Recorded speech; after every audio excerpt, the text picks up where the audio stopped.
Hi there, Old and Surly here. Today we're taking a couple of minutes to take a look at a really fun build I found on Rebrickable by MOC creator SomeKindOfShroom. As you can see, this is a Bantha MOC, contains 231 pieces, takes between 20 to 30 minutes to build, and probably has a price range of about $20 to $25 depending upon the amount of brown bricks that you have in your available inventories or already on hand. It's a very nice piece that has both displayable as well as playable qualities, which is kind of rare in a lot of MOCs.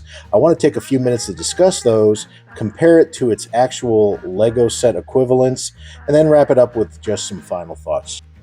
So altogether, this particular MOC costs probably between $20 and $25 once fully purchased. I bought all of these pieces off of Bricklink, with the exception, of course, of the figure itself.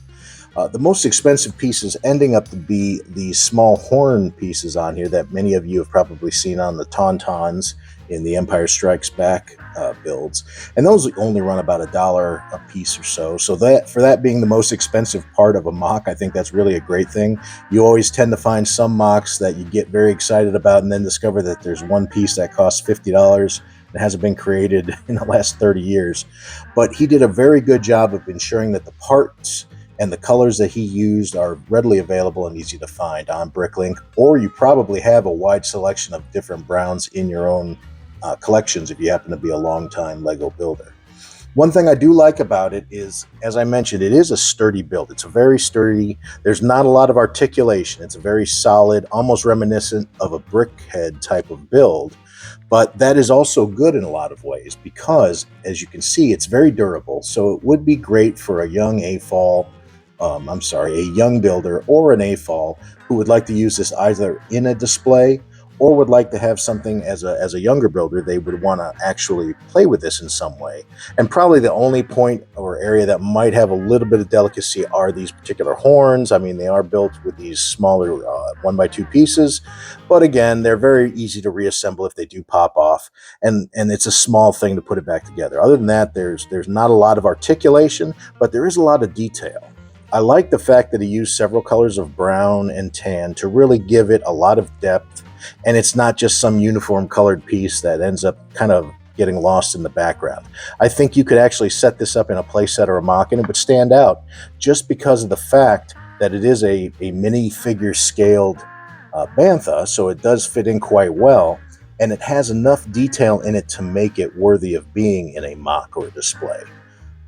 Again, as I did say, it is fairly easy to assemble. There are no major areas of concern with it. And one thing I do kind of like, I did mention this feels almost like a brickhead, is that a majority of the body kind of comes together and you'll kind of feel familiar with it if you've ever put together any type of brickhead sets, because it uses a lot of those similar techniques of multi stud knot on top bricks to attach, and it gives it a very solid foundation. As you can see, you could shake this thing around all day long. I could probably drop it and have little to no pieces coming off of it. So very good job on that in my opinion. Again, as I said, this is a great thing that you could give to a young Lego fan, and they could play with this all day long, have a great time, and then you could take it and quickly put it back up in your MOC and nobody would even know that you had played with it all day long. So I wanted to do a little side-by-side comparison of a recent Lego mini Bantha build that came out about 2 or 3 years ago and compare it to this MOC just for a size and detail comparison. As you can see, SomeKindOfShroom has a lot better detail in my mind. Of course, size-wise, it's a lot more scaled to be minifigure scale. This entire line by Lego was designed to be smaller.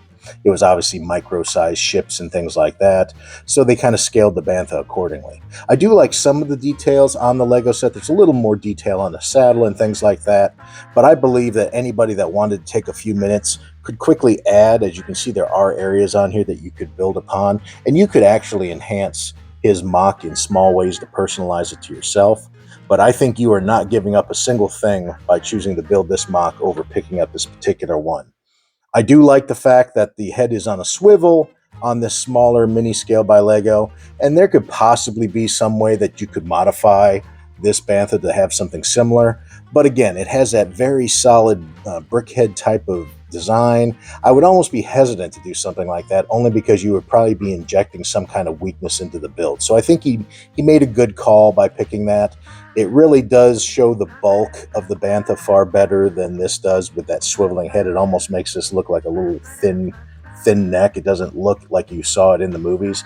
So I think this is far more accurate to what we've seen in the shows and the movies, and in my mind makes it a much more durable a Bantha example. So if I had to choose between these two, Lego, sorry, you take a very distant second to this MOC by SomeKindOfShroom. So in conclusion, if I were to give this a grade, I would give this a 9 out of 10, just because of the fact it is an inexpensive and easy to follow MOC with good instructions.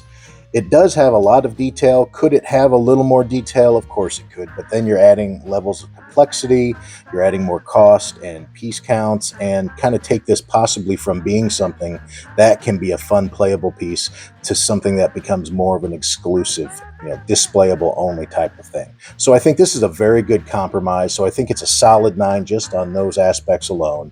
Again, the cost being very reasonable, no exorbitant or rare pieces being used, and the fact that at minifigure scale, it'll look good both in a play theme or as being a part of any type of MOC or display that you're building. So I don't think you can go wrong with this.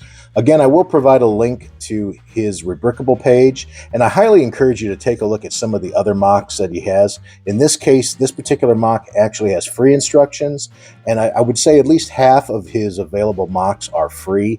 However, he does have a couple of premium ones that you could pay for, and based on the level of detail I see in them, I'm very eager to pick up a couple of them because I think it will be money well spent.